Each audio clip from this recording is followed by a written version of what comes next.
Hello everyone, welcome to Sanmarga classes.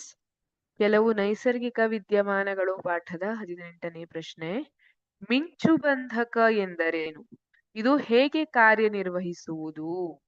ಮಿಂಚುಬಂಧಕ ಎಂದರೇನು? ನೀವು ಕೆಲವೊಂದಿಷ್ಟು ಕಟ್ಟಡಗಳಲ್ಲಿ ಮೇಲ್ಗಡೆ ಈ ರೀತಿಯಾಗಿ ಒಂದು ಸಾಧನವನ್ನ ಅಳವಡಿಸುವುದನ್ನ ನೋಡಿರಬಹುದು ಅಲ್ವಾ? ಇದೇ ಮಿಂಚುಬಂಧಕ.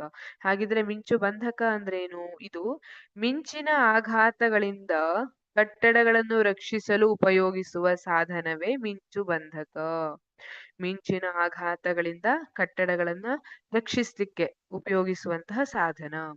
ಹಾಗಿದ್ರೆ ಈ ಮಿಂಚುಬಂಧಕವನ್ನ ಅಳವಡಿಸುವುದರ ಮೂಲಕ ಹೇಗೆ ನಾವು ಮಿಂಚಿನ ಆಘಾತಗಳಿಂದ ಕಟ್ಟಡವನ್ನ ರಕ್ಷಿಸಬಹುದು?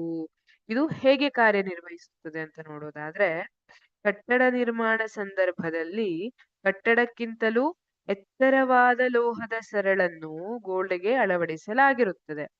ಸರಳಿನ ಒಂದು ತುದಿಯನ್ನು ಕಟ್ಟಡ ಮೇಲ್ಭಾಗದ ಗಾಳಿಯಲ್ಲೂ ಮತ್ತೊಂದು ತುದಿಯನ್ನು ಭೂಮಿಯ ಆಳದಲ್ಲೂ ಹೂಳಲಾಗಿರುತ್ತದೆ.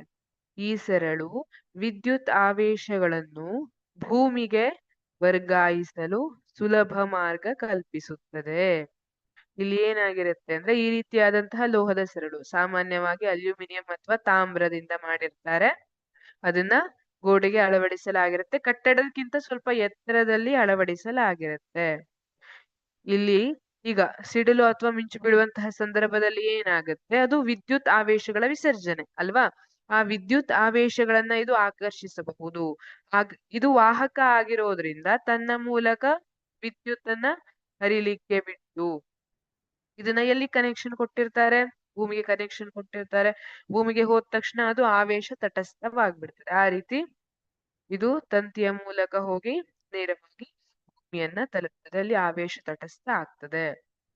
ಹಾಗೆ ಇದರಿಂದ ಏನಾಗ್ತದೆ ಅಂದ್ರೆ, ಯಾವುದೇ ರೀತಿಯ ಬೆಂಕಿ ಅವಘಡಗಳು ಅಥವಾ ಕಟ್ಟಡ ಬಿರುಕು ಬಿಡುವಂತದ್ದು ಇದೆಲ್ಲ ಆಗೋದಿಲ್ಲ.